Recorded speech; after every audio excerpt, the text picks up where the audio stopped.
Merci, Michael. Et puis voilà, je me retrouve avec vous 48 heures après le démarrage.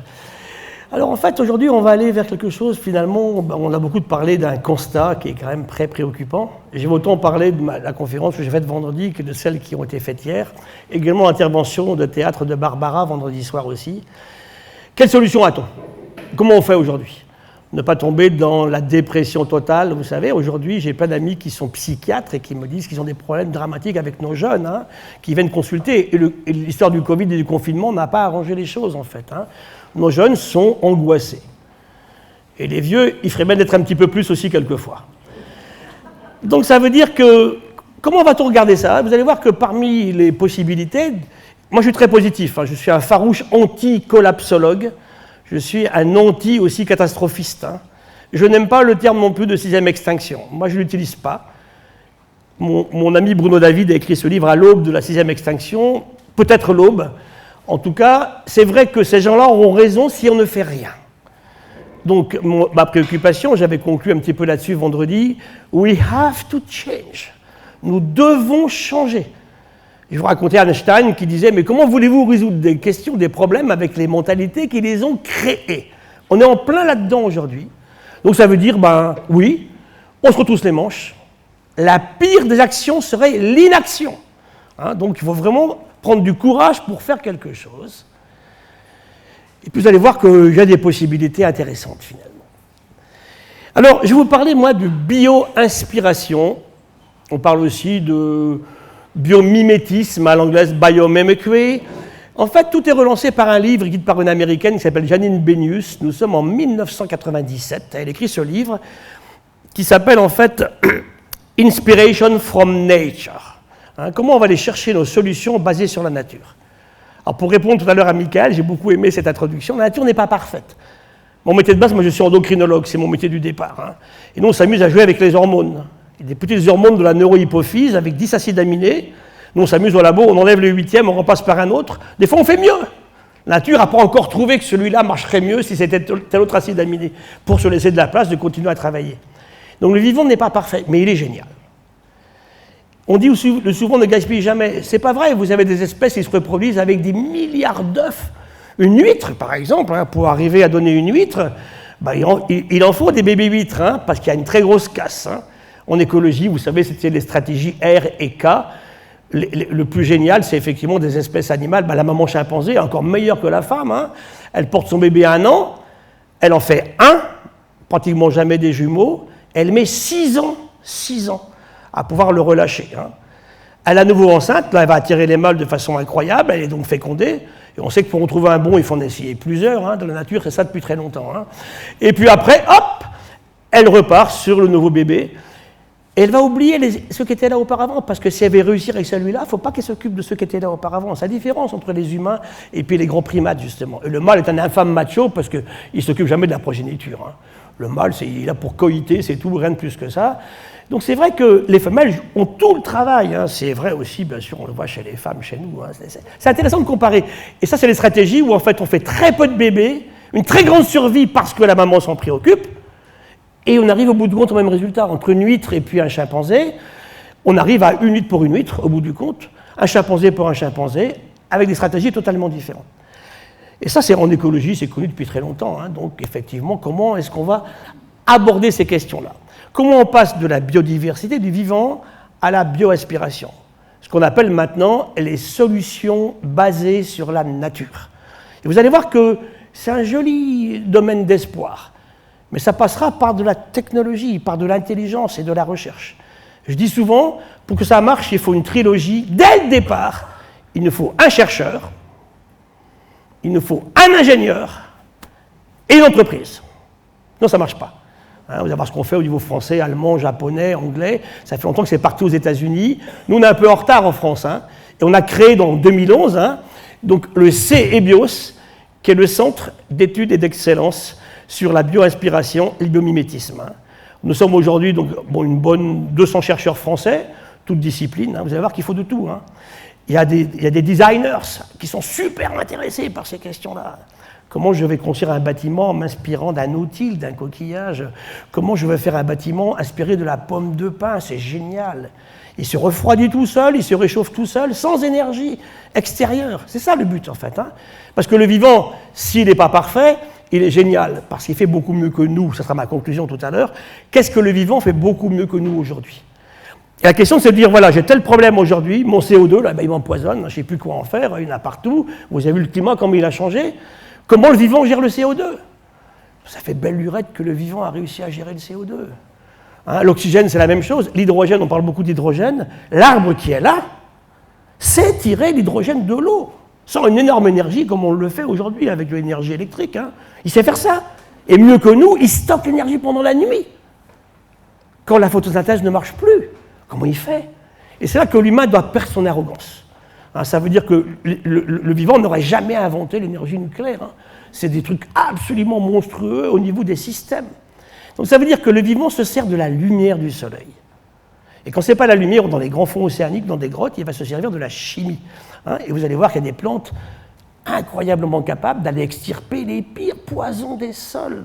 Ce qu'on appelle la bioremédiation. Maintenant, en ce moment, je travaille beaucoup sur le projet Jeux Olympiques, 2024. On est en train de dépolluer les sols d'Aubervilliers, bourrés de plomb, bourrés de cuivre et de métaux lourds accumulés pendant des centaines d'années, une centaine d'années d'activité industrielle.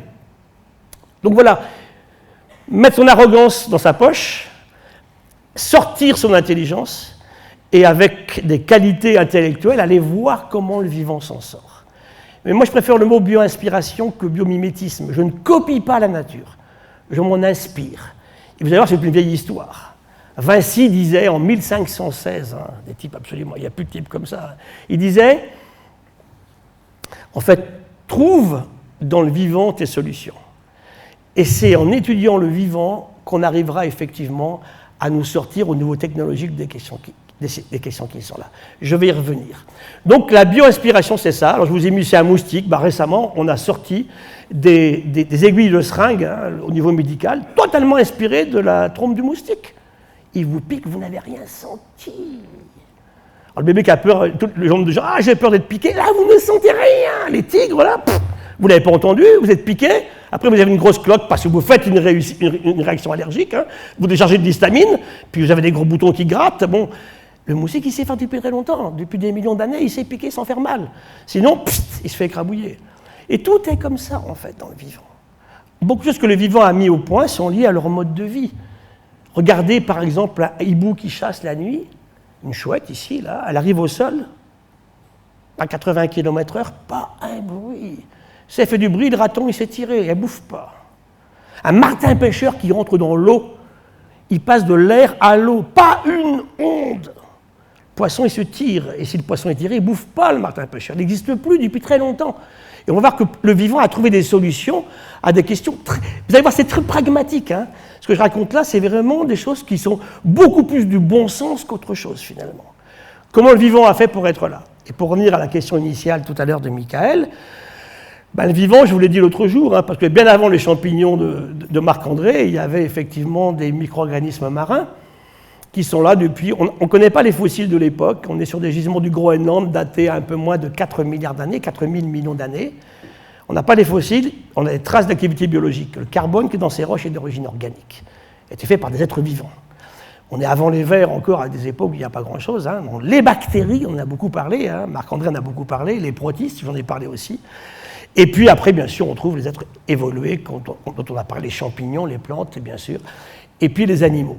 La baleine à bosse qui est là, on s'est inspiré de ses nageoires pour faire des pales d'éoliennes, beaucoup plus efficaces que celles qu'on a aujourd'hui. Parce que le vivant, en fait, fait tout avec une énorme parcimonie d'énergie. Il ne s'embête pas à faire des trucs qui vont bouffer des choses pas possibles. On n'a pas grand-chose, on fait avec ce qu'on a. Et ça marche très bien. C'est la résultante d'une longue sélection, bien sûr, que Darwin avait effectivement bien imaginé. Il a montré l'image de Darwin hier, Marc-André. Je vous ai mis aussi un train japonais qui est le plus rapide et le plus silencieux du monde, où on a fait 2 bio-inspirations. On s'est inspiré du CX, du bec du martin pêcheur, pénétration dans l'air et dans l'eau, il n'y a pas mieux. Il a tout trouvé, le martin pêcheur. Il rentre dans l'eau sans aucune vibration. innovation, rien du tout.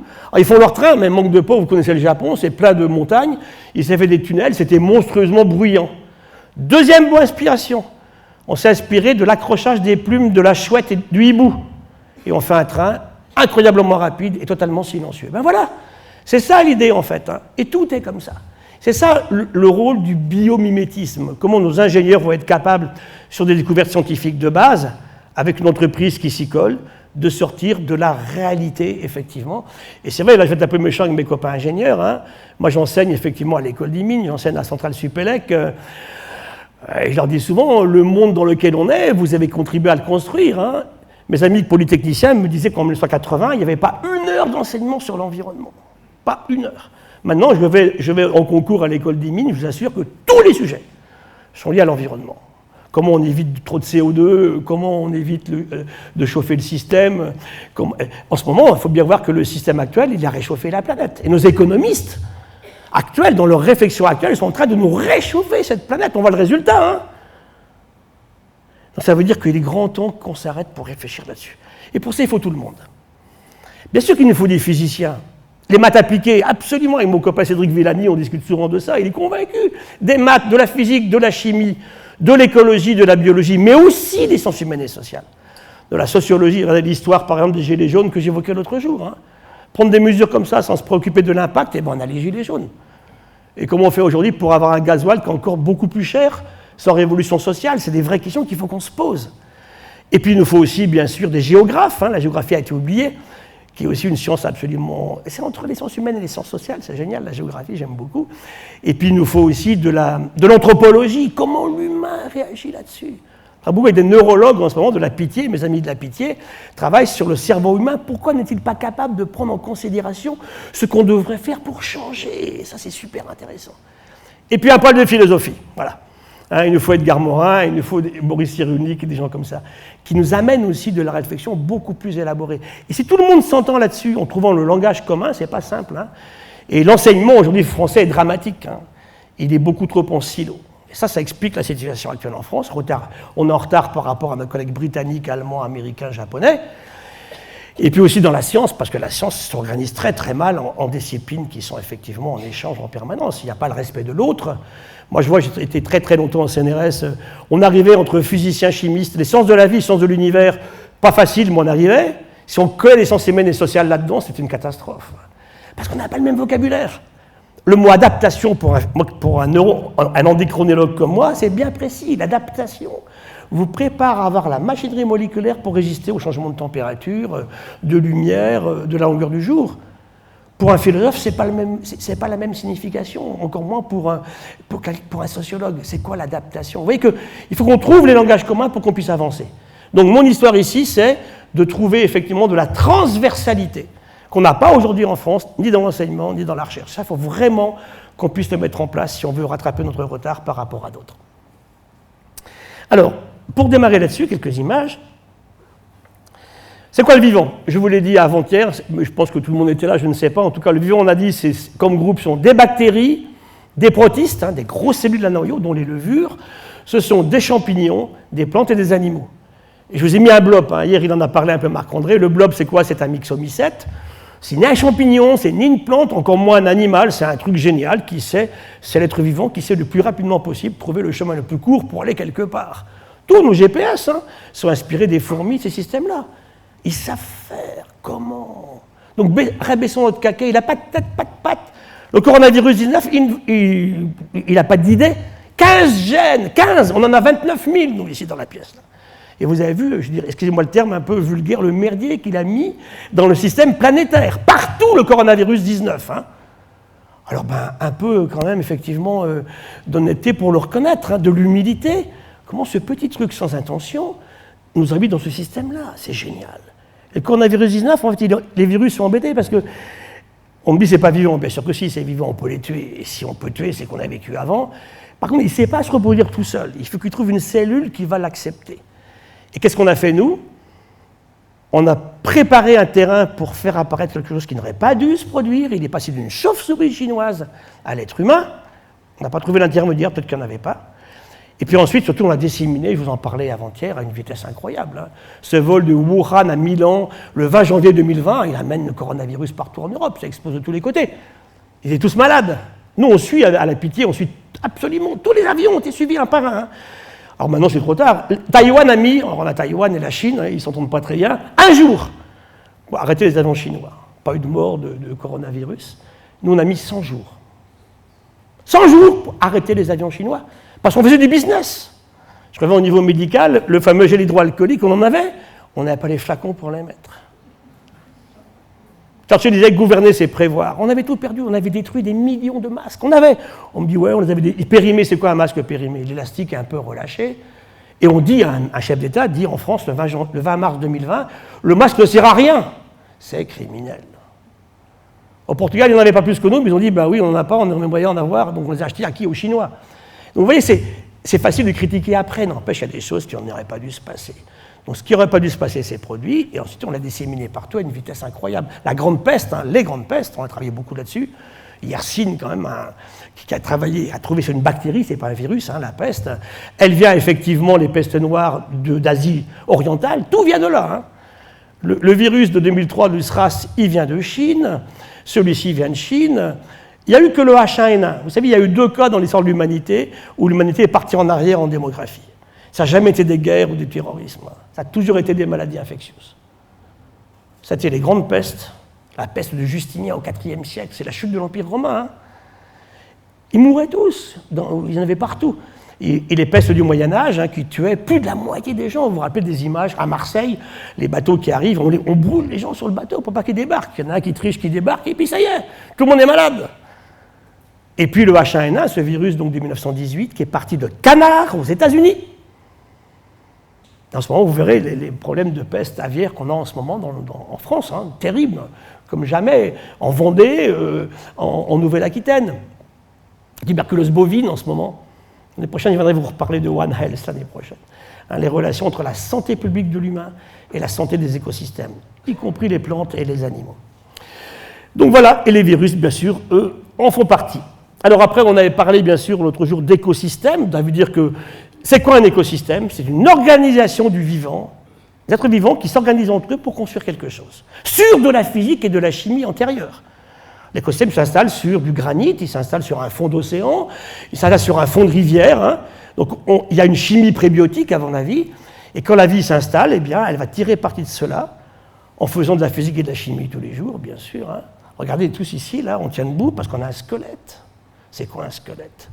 C'est du carbonate de calcium. Sur les 5000 espèces de minéraux connus aujourd'hui, les 2 tiers n'existeraient pas sans le vivant.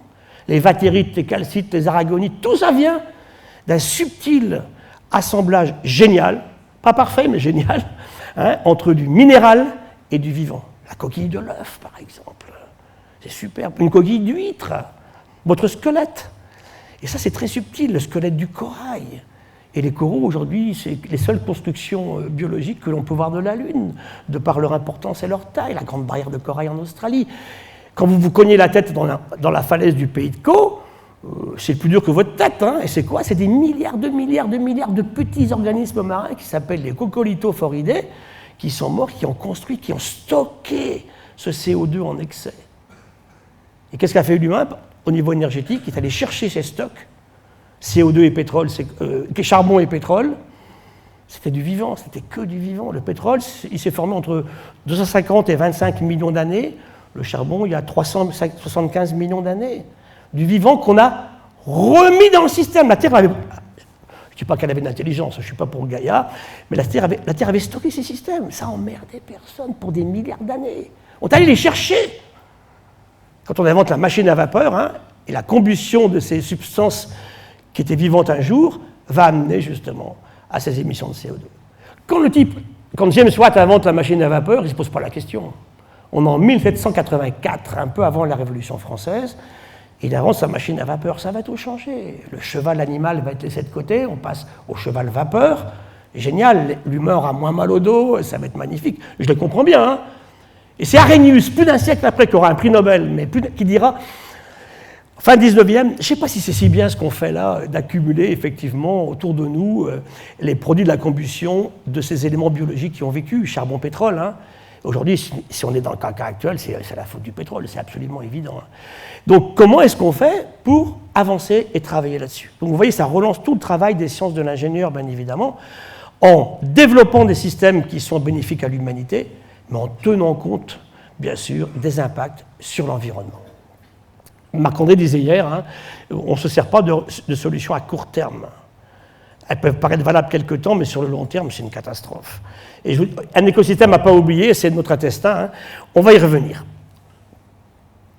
Donc voilà, une goutte d'eau de mer, tout par-delà. Moi, j'ai travaillé beaucoup avec Tara Océan. Ça, on fait un tour du monde. On part en 2009, on rentre en 2013. On va travailler sur 2500 stations, sur tout l'océan mondial, nord, sud, est, ouest, la surface de l'océan. On séquence la surface de l'océan. On revient avec 600 000 séquences d'ADN pas connues. On fait 5 papiers dans Science le 22 mai 2015. Et on publie ça. Voilà, c'est ça, la vie de l'océan. Et ce qui m'a mystifié à l'époque, quand on revient de cette expédition, on a pratiquement tout trouvé. On n'a aucun écosystème, il est très peu connu, l'océan. Et là, on ramène, chaque fois qu'on refait du séquençage, durant cette campagne de 4 ans, là, on a trouvé ces micro-organismes, hein, des virus, des bactéries, des protistes. Ça, c'est 98% de la biomasse de l'océan. Les poissons, les baleines, c'est que 2%. Quand vous allez, je suis allé nager au Raku tout à l'heure, j'ai avalé de la flotte, j'ai avalé des milliards de micro-organismes. Regardez, je suis super bien. Hein. Et c'est normal, on vit en harmonie. Je vous ai montré les acariens de notre lit, vous vous rappelez, vendredi. Heureusement qu'ils sont là. Donc ça veut dire que c'est ça qu'il faut qu'on accepte. L'humain n'est pas à côté du vivant, il est totalement dedans. Et si on admet ça, ça changera les choses. On comprendra que dès qu'on va l'agresser, où qu'on soit, on s'auto-agresse. C'est un peu con quand même, permettez-moi le terme, pour une espèce qui elle-même s'est appelée Sapiens. Hein. Nous sommes en 1858. Il y avait 2 grands savants à l'époque, biologistes. Il y avait le comte de Buffon à Paris, et il y avait Carl von Linné, un médecin suédois, un botaniste suédois. Mais avec des égos monstrueux, il ne pouvait pas se sentir. Hein. D'ailleurs, Linné dira un jour, on était à l'époque très déiste, à milieu 18e, il dira « Dieu a créé, Linné a organisé l'œuvre de Dieu ». C'est quand même pas mal. Hein. On a encore des comme ça aujourd'hui. Hein. Il n'y a que des mecs pour dire des machins comme ça. Une femme ne dira jamais une telle bêtise. Et donc c'est vrai que c'est intéressant. Et Buffon et Linné ne sont jamais croisés physiquement, sinon ils se seraient étripés, ils se sont écrits plein de lettres, ils s'engueulaient tout le temps. Et d'ailleurs, Buffon attendait de la part de Linné la description d'une merveilleuse espèce qui s'appellerait Buffon, bien sûr. Hein. Eh bien, il choisit le plus laid animal d'Europe, le crapaud pustuleux, qui pour l'éternité s'appelle Buffo 2 fois. Vous voyez, ils étaient cabotins, nos collègues scientifiques de l'époque aussi. Et quand Linné meurt, il meurt 10 ans avant Buffon, donc on est en 1778, puisque Buffon est né 1 an avant la Révolution, sinon ils l'auraient raccourci, ils ont raccourci son frère, mais lui, il est mort 1 an avant, ils n'ont pas pu le faire au moment de la Révolution française. Il laisse 12 000 espèces connues, champignons, plantes, animaux, on ne connaissait pas encore les microbes. Hein. Et puis maintenant, aujourd'hui, je vous l'ai dit l'autre jour, on est à peu près à 2,4 millions d'espèces connues, il y en a peut-être 20 millions. Une goutte d'eau de mer. Un sol, je passe rapidement, Marc-André nous a bien parlé. Un sol, c'est 1/4 des espèces vivantes connues. On a largement parlé hier, vous aviez le meilleur spécialiste en France des sols pour vous en parler. 3e écosystème, je m'attarde un tout petit peu, c'est votre intestin. Ça, c'est l'utérus d'une maman. Il y a des mamans dans la salle ici. Hein. Eh bien, votre utérus, mesdames ou mesdemoiselles, au moment de l'accouchement, est rempli de bactéries comme tout le temps, le bébé est quasi axénique. Hein. Le bébé est profondément protégé par le placenta, avec l'amnios de la maman. Et au moment de la rupture de la poche des os, c'est l'instant magique où le petit humain, pour la première fois, va entrer en contact avec le vivant terrestre. Il se remplit, la maman ne le contamine pas, elle l'ensemence. Et on sait maintenant, dans les cas de césarienne, on fait vachement attention. Hein. Maintenant, on récupère des bactéries de la maman qu'on remet dans la bouche et dans l'anus du bébé. C'est fondamental pour qu'il s'ensemence des bactéries de sa maman. Et ça, c'est la clé. C'est ce que Boris Cyrulnik appelle les 1000 premiers jours. Et si vous ratez ça, il y aura une vie future qui ne sera pas terrible. Il y a quelques hommes politiques actuels que je ne citerai pas, où, à mon avis, ça s'est très mal passé pour les regarder et écouter les conneries qu'ils disent. Hein. Donc, revenons effectivement à tout ça. L'humain est une construction biologique. Si ça ne marche pas, au niveau de la communication, c'est le diabète de type 2, c'est Alzheimer, c'est l'hypertension artérielle, c'est l'obésité, hein. On travaille beaucoup là-dessus en ce moment. Les obèses n'ont pas du tout les mêmes bactéries que les gens qui sont sveltes. Les centenaires non plus, hein. Il y a vraiment un microbiote qui est associé aux gens qui vivent très longtemps. Regardons un peu, hein, de l'humilité pour accepter qu'on est aussi, nous, un mélange de tout ça, finalement. Les acariens, je vous avais montré avant-hier. Donc voilà, la conclusion, c'était pour vous dire que le vivant, c'est ça. C'est pas qu'une collection de papillons ou de poissons, hein. Et avec Marc-André, bien sûr, qui a écrit ce livre qu'il vous proposait hier, La Jamais Seul, qui est génial, sur un arbre. Et Eric Batteste, un collègue du muséum, qui a écrit ce livre sur ce qu'est un bébé humain à la naissance, hein. Le bébé est déjà extrêmement entrelacé. Vous le prenez dans vos bras, vous le serrez, vous l'aimez, vous l'adorez. 3 quarts de flotte. Vous serrez dans vos bras 3 quarts d'eau. Pas fait pour laver sa bagnole. Vous comprenez, c'est là que l'humain, en fait, ne colle plus du tout. Mon cours que je fais à Sciences Po s'appelle « De l'histoire naturelle à l'économie des hommes ». Et ça marche très bien, parce que j'explique à mes étudiants qui sont brillantissimes, c'est pas facile de faire Sciences Po Paris, hein. C'est effectivement qu'on a oublié ce qu'était l'humain, l'histoire naturelle. 2 tiers d'ADN commun avec une mouche, avec une banane, bon, alors, écoutez, hein. Et puis on est fait d'eau, on est fait de sel, du même matériau qui fait tout le vivant, en fait. Alors regardez cette courbe, pour moi elle plaît beaucoup parce que c'est un travail qui a été fait récemment en réflexion. Je vous ai mis la courbe d'évolution des humains. Vous voyez que les 2 fois où ça part en arrière, c'est les pestes noires et le H1N1, hein, le virus de 1918. Il tue entre 50 et 100 millions d'humains. À l'époque, on était 1,5 milliard d'humains sur la Terre. Faites le calcul, hein. On est 8 aujourd'hui. Qu'est-ce qu'aurait tué un virus vraiment méchant ? Le coronavirus, allez, on va finir. 20 millions de morts. C'est rien du tout.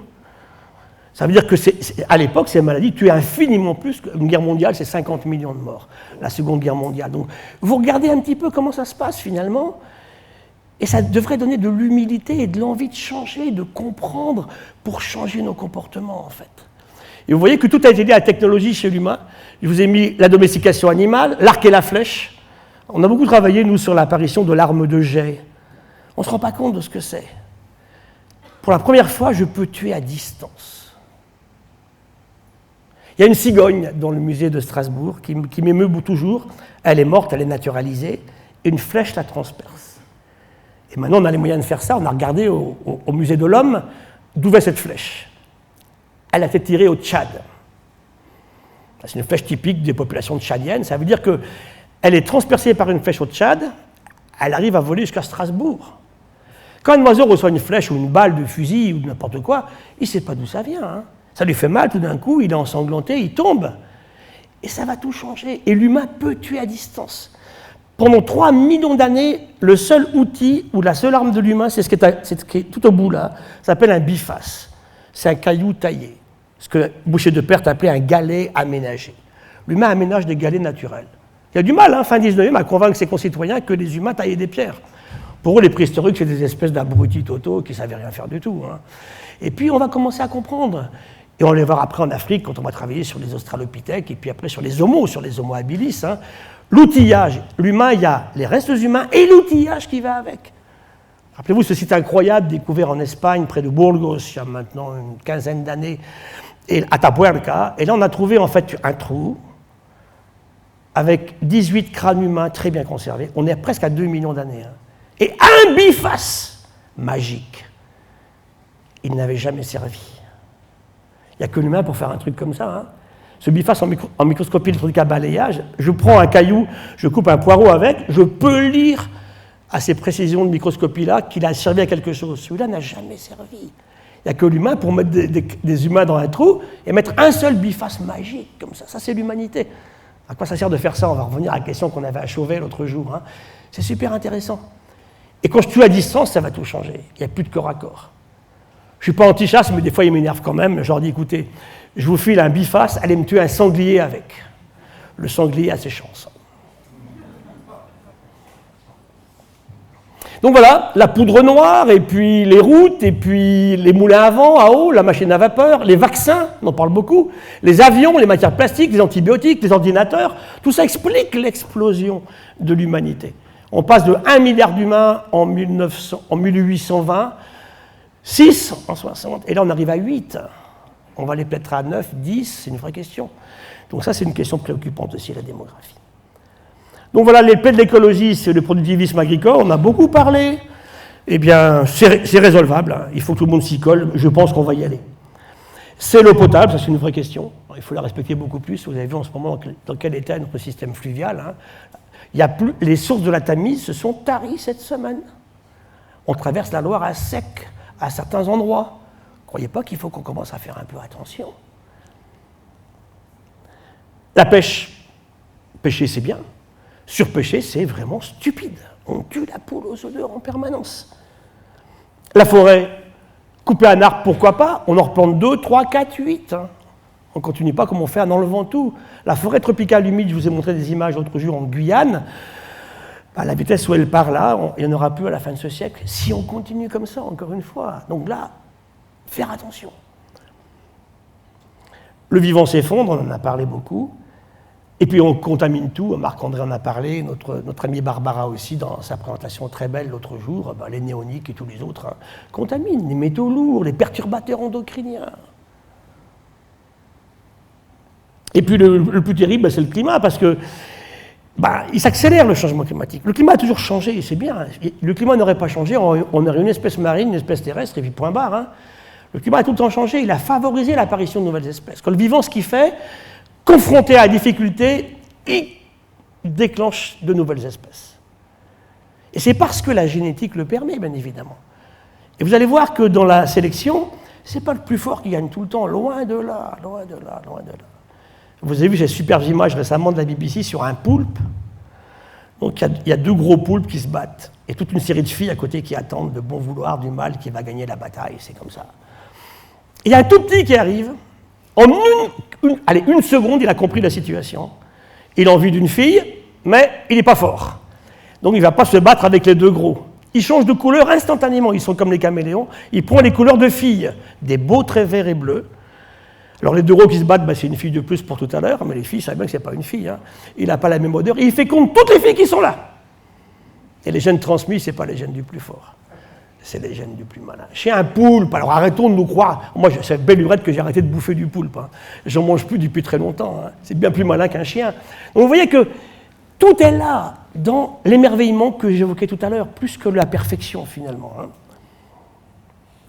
Alors, la biodiversité est en danger, oui, parce qu'on détruit et on pollue, on dissémine tout partout, on surexploite, et le climat change trop vite. Voilà, donc tout est là. Comment est-ce qu'aujourd'hui, pour changer les choses, on est capable effectivement d'arrêter d'éturer et de polluer?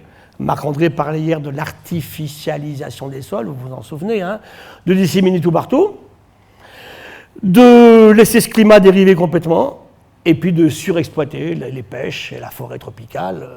Je vous ai mis une image d'une petite méduse ici, une microméduse, qui est venue par un seul bateau américain en mer Noire, ça s'appelle Nemiosis, en l'an 1980.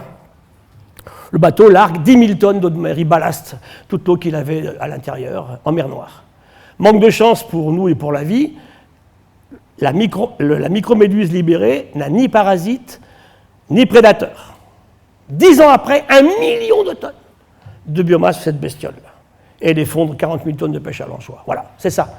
Hein, l'éléphant dans le jeu de quilles que j'évoquais vendredi, c'est ça. Hein. Il n'y a pas de volonté de faire mal, mais n'empêche qu'on fait tout et n'importe quoi, et ça finit effectivement hein, par créer des difficultés. Tout est là.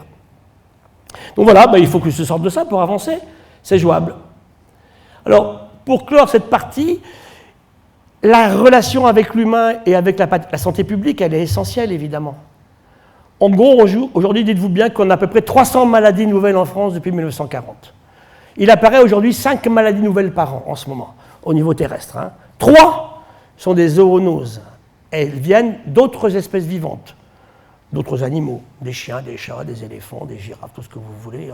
En ce moment, on a un gros problème avec un virus qui s'appelle le virus de Crimée-Congo, qui nous attend à la frontière espagnole, qui a commencé à cogner du côté espagnol et qui va arriver en Nouvelle-Aquitaine. Hein. Il y a eu encore des cas cette semaine de dingue, ici en France, hein, près de Montpellier, transmis par des moustiques qui ont commencé à venir vers le nord, le tigre, hein, que vous connaissez bien ici, hein, qui se très mal partout, et qui transmet ces virus dangereux, le Zika. Et c'est vrai que toutes les graves maladies récentes sont liées à des transferts de pathologies d'espèces vivantes animales ou végétales, on a des cas, hein, à l'humain. Donc comment on fait? Ben écoutez, tout change. Et puis également l'aspect physique du climat. Je vous ai mis une carte thermique de Paris ici qu'on avait prise en 2003. Donc plus c'est rouge, plus c'est chaud. J'avais mis un thermomètre au centre Jardin des Plantes à Paris, 27 hectares, près de la gare d'Austerlitz. Et après, je voulais embêter mes copains de l'école normale supérieure. Le même thermomètre, je l'ai mis rue d'Ulm. 7 degrés d'écart. Ce qu'on appelle les îlots de chaleur. Hein. On avait travaillé aussi, quand j'étais au ministère, boulevard Saint-Germain. On a mis des bacs à fleurs au centre du ministère. Hein, et le même thermomètre dans les bacs à fleurs un soir, tôt dans le matin, il n'y avait pas de camion qui passait. Sur le centre du boulevard, 3 degrés d'écart sur 150 mètres de différence. Tout repeindre en blanc, on est parti pour faire ça. Hein, virer tous les bitumes qui sont sombres, ramener des conditions de vitalité, de possibilité de vie qui soient compatibles avec ce que la vie peut utiliser pour survivre, y compris bien sûr les humains. Hein. Donc ça veut dire qu'aujourd'hui, le principal problème, c'est la pauvreté. Il est clair que le principal danger qui guette les humains, c'est la pauvreté. Hein, je vous disais avant-hier, les 2 tiers des pauvres, ce sont des femmes.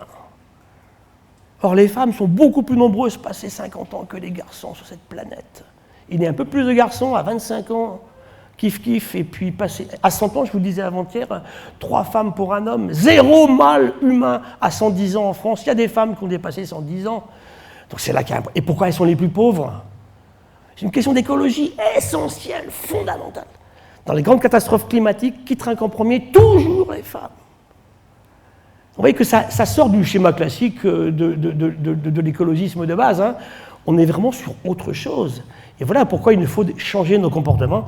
Et on va voir comment, effectivement, la bioaspiration peut intervenir. Voilà, ça, c'est les vagues de chaleur prévues. Alors là, on n'est que là pour l'instant. Hein. Je ne veux pas vous désespérer, mais 21, c'est là. 22, c'est là. On est là pour l'instant, là. La grise, là. Ça, c'est ce qui va se passer si on ne change pas. Ça veut dire que ça, c'est des travaux très chouettes faits par le GIEC, publiés en février 2022, hein, c'est d'aujourd'hui. Et là, ils nous disent, bon, en fait, le climat qu'on a eu là, ça sera sans arrêt du 1er juin au 1er octobre. Plus de 40 degrés. Et quand il fera en 2042 50 degrés à Paris, avec la Seine à sec et les rats plus gros que les chats, je comprends que les jeunes filles me disent après, bon, moi, j'ai pas envie de faire de bébé, quoi. Hein. Il faut voir un petit peu comment on communique là-dessus, c'est une vraie question. Je ne suis pas du tout là pour vous assombrir, je suis là pour vous dire que prenons le problème à bras-le-corps et on s'y attaque. Alors, une des solutions, c'est la bioinspiration, on va y venir. C'est le travail qu'on a fait en Nouvelle-Aquitaine, qu'on n'a pas fait ici en Occitanie, prévoir pour agir. Là, on a fait une cartographie, mètre par mètre, du littoral aquitain, de la remontée du niveau de la mer. Chaque vallée a été étudiée. Précipitations qui vont changer, température qui va changer, remontée du niveau de la mer. Là, ce matin, je voyais l'article dans le journal, comme ils font au Cap Ferret, les incendies, là, ils commencent à être comme ça, hein, parce que la souricière du Cap Ferret, vous sortez comment? Quand tout est en feu autour? C'est 100 000 personnes qui s'y trouvent l'été. Hein. Comment on fait? Alors, tout ça, en fait, on n'est pas là pour se dire, mais c'est foutu, c'est terminé. Non, comment on s'y prépare? Et pour ça, il faut de la science, bien évidemment. Pas que des croyances. Alors, la question, elle est là, prévoir à long terme. Et c'est là que l'humain ne sait pas faire, encore moins le politique. Hein, quand je parle avec les gens de l'École nationale d'administration, je me rends compte, en fait, ils s'en foutent complètement de ce qui se passera dans 10 ou 15 ans. Quoi, hein. Ils veulent quelque chose tout de suite qui va donner des résultats. Et ça ne marche pas. Einstein l'avait déjà dit, on l'a toujours dit, nous, les écologues. Hein, ne prenons pas les solutions les plus simples. Edgar Morin, quand il parle effectivement de la complexité, hein, comment résoudre des questions qui sont effroyablement complexes, le climat qui change, encore plus le vivant, qui est beaucoup plus compliqué que le climat, sans prendre des mesures simplistes aujourd'hui, mais en se préparant à travailler à 10, 15, 20 ans. Parce qu'on a des enfants, des petits-enfants, c'est trop facile de dire « après moi le déluge ». Et c'est ce qu'ils font pour l'instant. Hein. Idem pour les grands lobbies de grandes entreprises. Hein.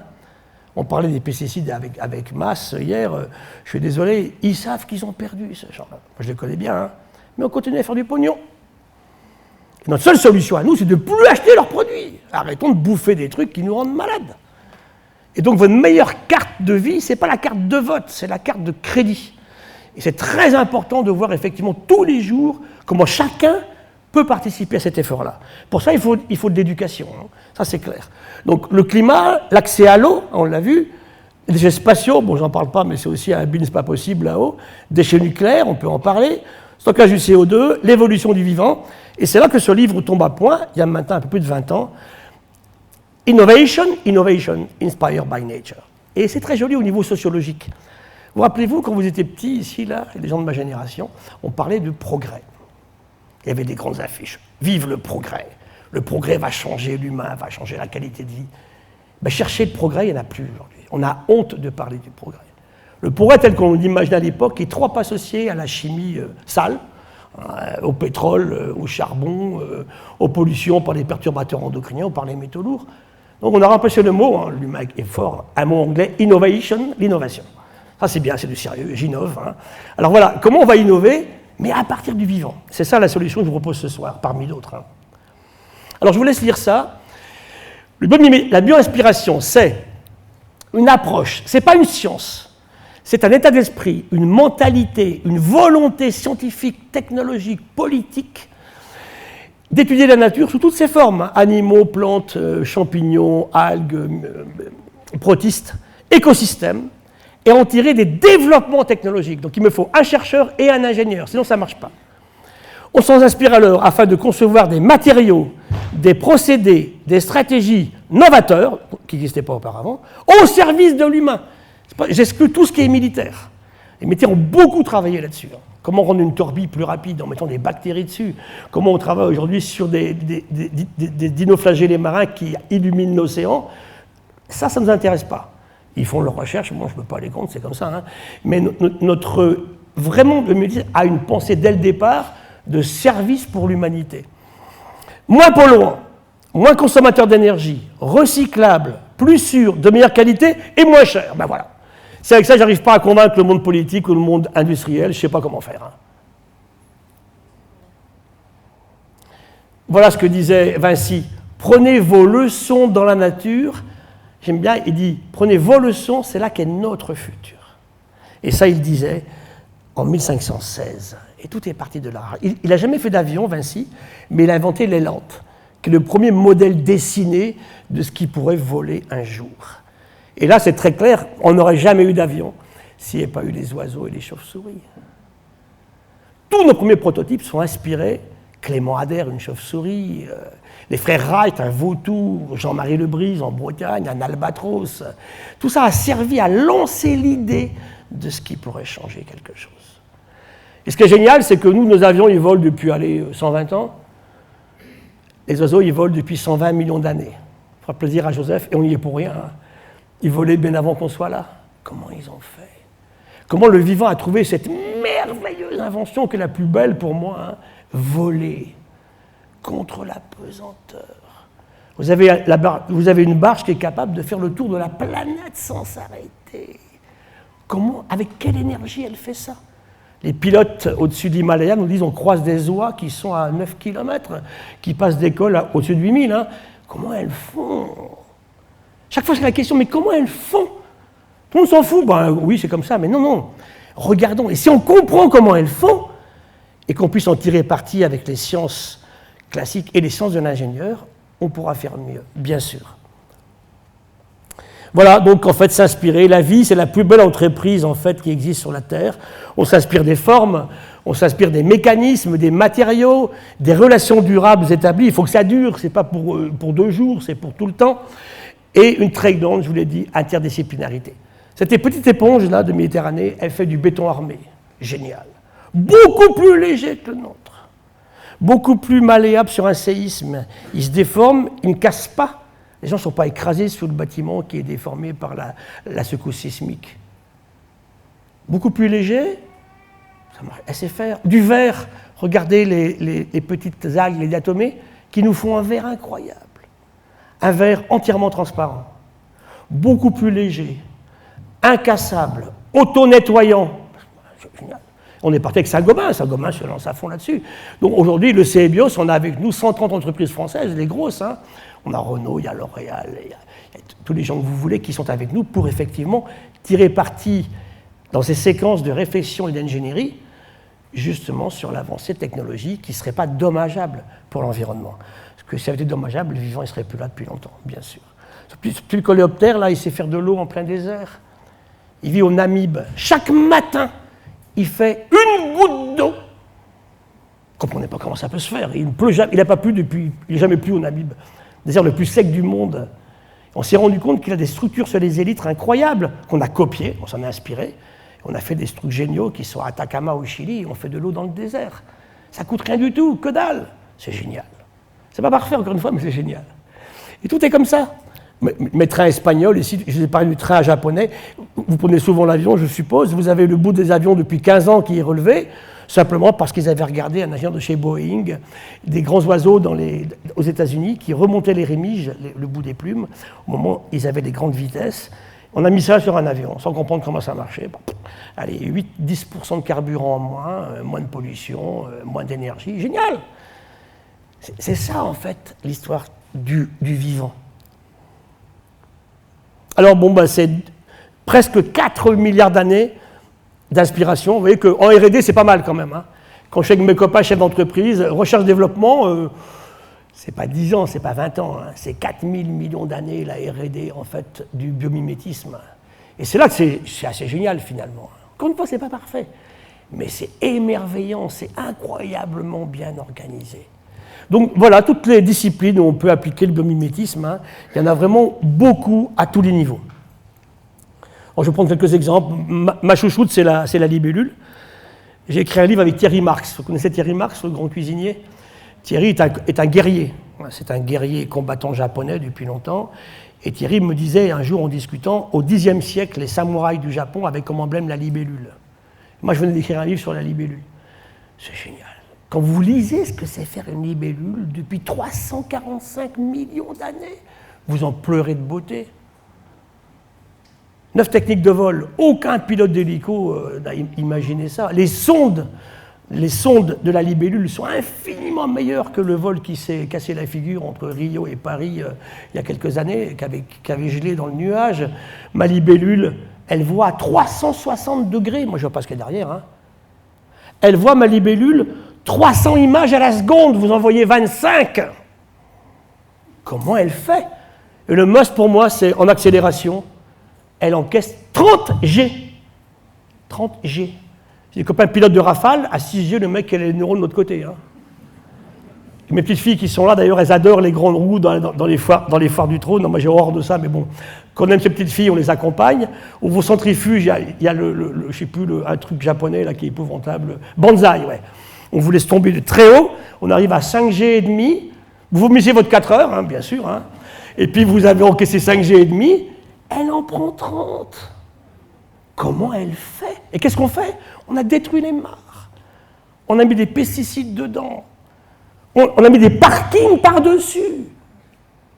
C'est ce respect qu'on a complètement perdu. L'humain a besoin du vivant autour de lui pour avancer. Si on oublie ça, je pense que l'avenir sera effectivement très triste. Alors, je pourrais prendre beaucoup d'exemples. Ça, c'est tous les modèles médicaux, là. On a beaucoup travaillé avec les médecins, où on a sorti des grandes découvertes médicales à partir de bestioles qui ne se bouffent même pas, donc aucun intérêt. Qui bouffent des étoiles de mer? Eh ben, c'est génial. Grâce à l'étoile de mer, on sort la molécule clé de la compréhension du cancer. Prix Nobel de Timothy Hunt en 2001. La phagocytose de notre ami Metchnikov, grâce à une étoile de mer. Hodgkin-Huxley, c'est la transmission de l'influx nerveux. Magnifique modèle mathématique de 1958, compris grâce au nerf du calmar. Je ne bouffe plus de calmar non plus. Hein. Donc c'est pour vous dire que, voilà, tout est là, en fait. Et je pourrais vous en raconter comme ça beaucoup, mais il ne faut pas que je reste trop longtemps. Alors, la sémantique, c'est ça. Comment est-ce qu'on fait aujourd'hui? Viens me voir un industriel. Il vient au CEBIOS. Comment on l'écoute? Il a une question. Moi, je veux des plaques avec des trous. Quelle bestiole au monde, quel être vivant va être le meilleur modèle de bio-inspiration? Qu'est-ce qu'on peut faire avec vous? On cherche le biologiste qui connaît cet être vivant-là, puis on part ensemble. Et ça marche très bien. Donc, vous avez les questions de robotique, de bionique, la biomimétique, et l'éco-conception, évidemment, faire des produits, le t-shirt de mon ami, là, de façon beaucoup plus vertueuse que ce qu'on aurait pu le faire jusque-là. Grâce au vivant. Voilà, tous les champs d'application, en énergie, en matériaux, en chimie, en information, en qualité de l'eau. Tout ça, c'est parti, hein, des laboratoires travaillent là-dessus. Et je vous dis, on est aujourd'hui en France, une 130 entreprises, à peu près entre 200 et 300 chercheurs rentrés là-dedans. Quelques exemples, puis après je vais conclure. La photosynthèse, ça c'est un de mes dadas, on fait ça au Collège de France. Comment fait l'arbre? Comment demain, au lieu d'inventer des systèmes qui vont... Parce que c'est bien l'hydrogène, vous avez vu le coût énergétique pour faire de l'hydrogène aujourd'hui? Aucun intérêt. Comment fait l'arbre? Et comment il stocke l'énergie pendant la nuit, alors que son système ne marche plus, puisqu'il n'y a pas de lumière. Hein. La photosynthèse inventée par le vivant il y a 3,5 milliards d'années, c'est la clé du système. Hein. C'est quoi la photosynthèse? Dans de l'eau liquide. Tous les êtres vivants sont faits d'eau liquide. Ne l'oublions jamais, c'est le seul solvant universel. Dans de l'eau liquide, la lumière du soleil, gratos, du CO2, qui nous embête aujourd'hui, et en échange, qu'est-ce que je fais? Des sucres et de l'oxygène, et tout est parti là. Et quand l'océan sera saturé en oxygène, il va en mettre à l'extérieur, et puis l'atmosphère terrestre va se construire, et la vie pourra sortir de l'océan. On est pour les bactéries vers 1 milliard d'années, pour l'être vivant organisé à peu près 1,5 milliard d'années. Et ça part comme ça, bien sûr. On travaille beaucoup là-dessus. On fait des feuilles artificielles. Tous les matériaux du vivant, je pourrais vous en parler des heures, hein. Une carapace de tortue, les écailles du pangolin, les ailes de la mouche, les pattes du Bernard l'ermite, la toile d'araignée, génial. Un fil d'araignée comme ça, à 1 mm, comme ça. C'est extrêmement extensible, sans casser. On arrêterait un Boeing en vol avec un fil d'araignée. Un filet fait en fil d'araignée. Ça, on l'a complètement oublié. Comment elles font les araignées depuis toujours, en fait. Hein. Les adhésifs, on travaille beaucoup sur les cols chirurgical, les cols biologiques. Le lierre, comment il fait, comment fait le gecko pour marcher au plafond. Les couleurs et puis les formes. Tout à l'heure, on va nous parler des papillons. On travaille beaucoup sur le morpho, qui est un papillon d'Amérique du Sud, qui a une structure incroyablement complexe et géniale au niveau de l'aile. Comment il fait ces couleurs incroyables? Ce sont des couleurs physiques. Il n'y a pas de chimie, c'est de la physique. Et on regarde les structures primaires, secondaires, tertiaires. On descend très très loin dans le petit. Et là, encore une fois, on est ébahi d'émerveillement quand on voit comment ça marche. Demain, ça changera tous nos écrans, faits d'ordinateurs. Hein. Ici, les matériaux, comment le vivant a séquestré le CO2? Comment il sait faire? Alors que nous, il nous empoisonne aujourd'hui, il s'accumule, et puis il nous crée ces problèmes de gaz à effet de serre, évidemment. Comment a fait le vivant jusque-là? Mon ami Jacques Livage, au Collège de France, lui, il fait du verre à partir de petites algues marines. Je vous l'ai dit, un verre absolument génial.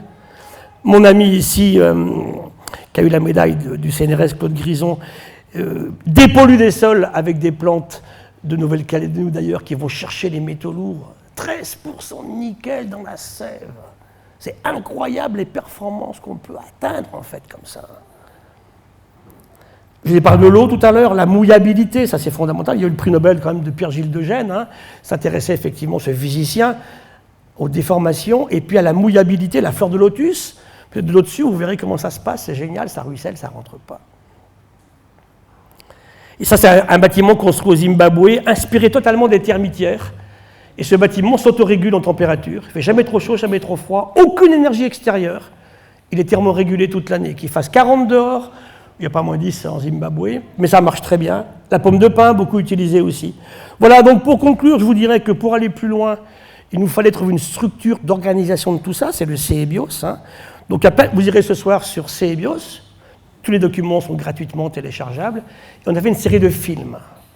Allez les voir. Ils sont à pleurer de beauté. C'est un ami cinéaste qui les a faits. Il a pris chaque cas, il a vu toutes les équipes de recherche qui travaillent là-dessus aujourd'hui. Hein, et c'est nature égale futur. Allez-y, c'est super informatif. Voilà, bon, ça je pourrais vous en parler pendant des heures, je ne vais pas aller trop longtemps, mais c'est tous les exemples qu'on a pu faire aujourd'hui. Comment empêcher l'eau de s'évaporer d'un bassin en travaillant avec des élodés bio-inspirés, la rétine humaine, comment elle fixe ses images, le silence de la chouette, les fourmis, comment les fourmis se déplacent, et comment elles apprennent à leurs collègues à aller le plus vite possible, le plus loin possible, sans jamais se tromper. Ce que fait le GPS, sans les fourmis, on n'aurait jamais inventé le GPS. Le blob, maintenant, aussi, est un modèle super intéressant. Ce ver marin, il fait une hémoglobine sans groupe sanguin, totalement universel, génial. Et pourquoi il fait ça? Parce qu'à marée basse, sur les côtes bretonnes, il n'y a plus d'oxygène, puisque l'eau est partie, la mer est basse. Et on utilise cette hémoglobine pour conserver les organes humains maintenant, durant les transplantations, quand on veut faire des greffes. Voilà, donc je vais passer là-dessus, ça je vous l'avais dit vendredi, je vais arrêter Donc, on passe à la philosophie. Qu'est-ce qu'il disait Sri Aurobindo à une époque où il n'y avait ni écologie ni écologisme? Ne confondez plus écologie, écologisme, de grâce. L'écologie n'est pas du tout l'apanage des écologistes. Absolument pas. Hein, c'est vraiment une réflexion de bon sens sans couleur politique. Il faut vraiment aujourd'hui que tous on s'en préoccupe. Si vraiment on a pour idée de rendre son voisin dans des conditions de vie meilleures, si on ne les a pas, bon là on ne peut pas discuter. Hein. Mais c'est vrai. Il disait en fait, comment aujourd'hui supporter les effets que l'on déclenche? Et il disait, si l'humain veut survivre, une transformation radicale. Et pour moi, physiologiste, ça s'appelle une métamorphose. Ce qu'il nous faut, c'est une vraie métamorphose pour qu'on puisse réussir. Et je finirai sur Edgar Morin, mon grand copain, qui dit en fait la Terre, c'est un vaisseau spatial à 4 types de moteurs. Vous avez effectivement ici la science, on en a parlé, la technique, on en a parlé, les sciences de l'ingénieur, l'économie, quelle économie? Je vais terminer là-dessus, et le profit. Quand on fait du capitalisme, oui, il faut du profit. Je ne suis pas contre le profit si le but d'entreprise, réfléchi, limité, pas inconsidérable, c'est de créer de l'emploi et de payer des gens pour qu'ils puissent travailler et vivre, c'est ça. Hein. Mais ce système actuel de démesurément riches et d'hyper pauvres ne peut pas fonctionner, c'est absolument évident, bien sûr. Hein.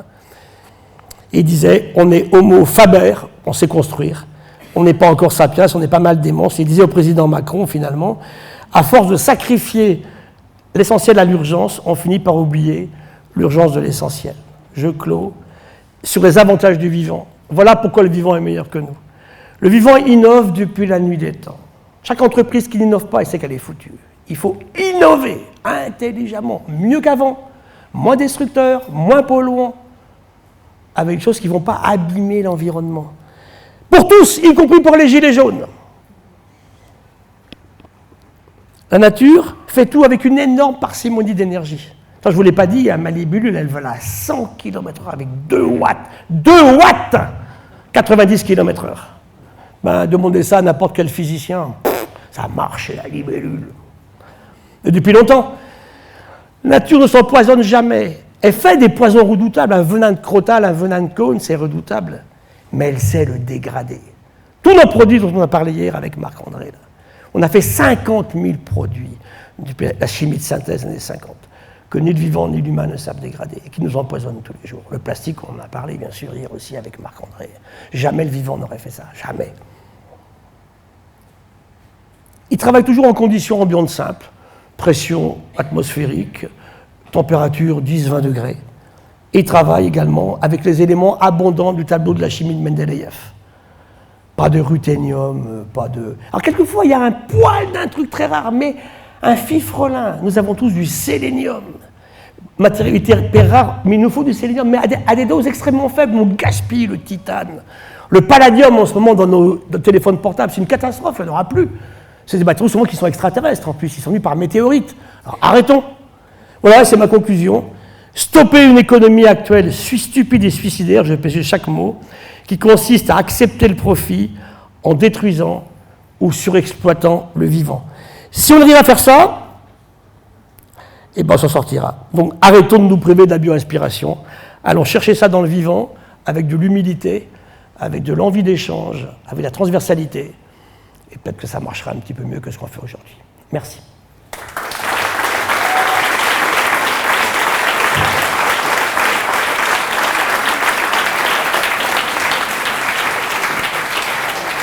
C'est difficile de trop raccourcir, tu vois.